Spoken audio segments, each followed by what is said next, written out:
gibi maydanoz serası içerisindeyiz.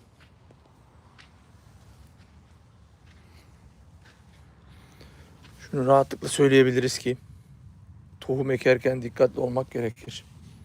Buradaki tohumlar henüz yeni çimleniyor. Ya derine gitti ya suyunu almadı. Baktığımız zaman bu şekilde. Maydanoz çimlendiği zaman nasıl çimlenir? İşte bu şekilde. İki yaprak şeklinde çıkar. Daha sonra bu şekilde gerçek yaprakları ortaya çıkar.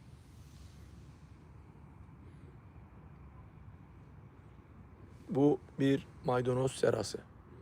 Yeni yapılmış bir sera. Pazarda fiyatı 10 lira. Neyi? Demeti, bağı.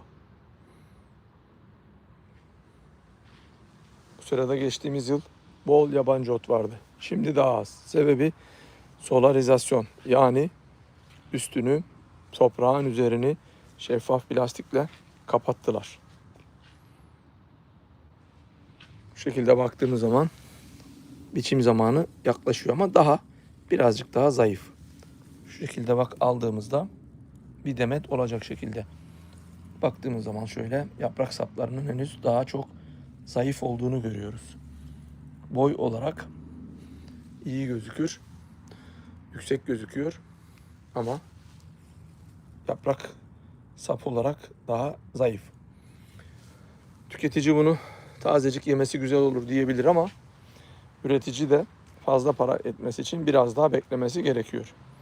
Bir demeti dolduracak yaprak sapraklarının biraz daha kalınlaşmış olması gerekiyor.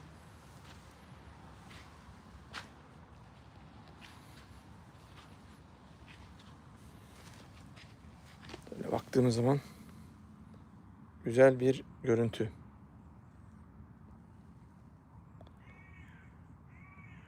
Burası da yaklaşık 3 dönüm bir sera. Ve hepsinde maydanoz var.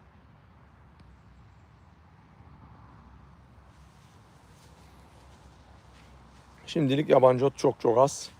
Yok denecek kadar hatta. Biraz alınmış. Temizlenmiş.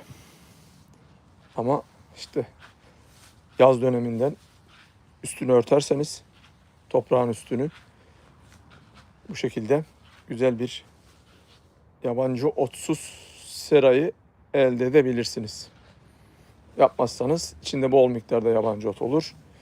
Bunların içerisine yabancı ot karıştığı zaman tüketiciyi rahatsız eder.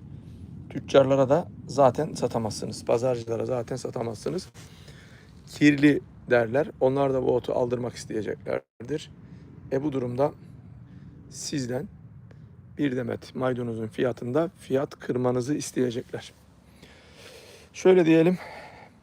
Şu anda pazarda bir demeti 10 lira ise üretici de bunu 2 liraya falan alırlar. En az artık eskisi gibi değil. 3 kat, 4 kat.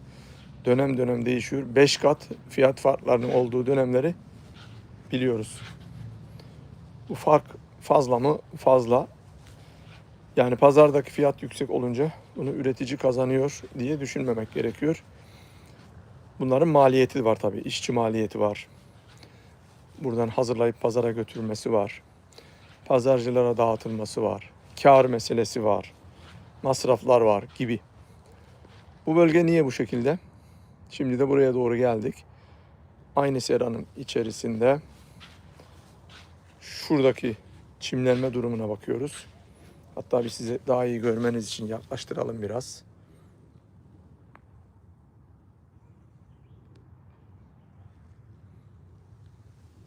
Ve öbür tarafa bakıyoruz ve bu şekilde bakıyoruz. Buranın toprak yapısı iyi değil. Toprak iyi olmayınca, tohum iyi olmayınca verimliliği beklemek çok da olası olmuyor. Buranın toprağı kötü. Toprağın iyileştirilmesi lazım. Şöyle geldiğimiz zaman aynı serada birkaç metre yukarıda bu şekilde maydanozları elde edebilirken bu bölgede şu şekilde maydanozlar var.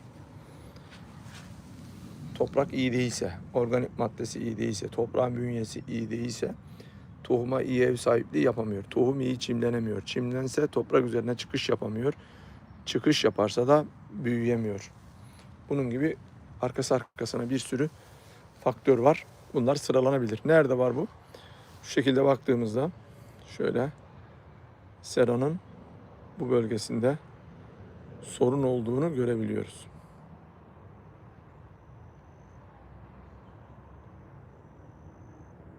Şu tarafta hiçbir sorun yok.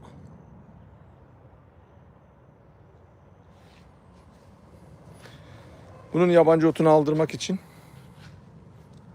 üretici yevmiye ile günlük 8 saat şeklinde çalışacak şekilde birisini getirdiği zaman fiyat 1000 ile 1500 arası. Ortalama 1200-1250 civarında değişiyor. Bu yevmiye günlük. Yani buraya 3 kişi getirse günlük yaklaşık 4500 lira civarında sadece işçi masrafı var. Ha bu sürekli mi oluyor? Hayır, sürekli olmuyor. Ama bu masraf var. Bunu böyle düşünmek gerekiyor. Şöyle bakalım yine. Buradan şu şekilde bir demet olacak şekilde hasat yapılacak.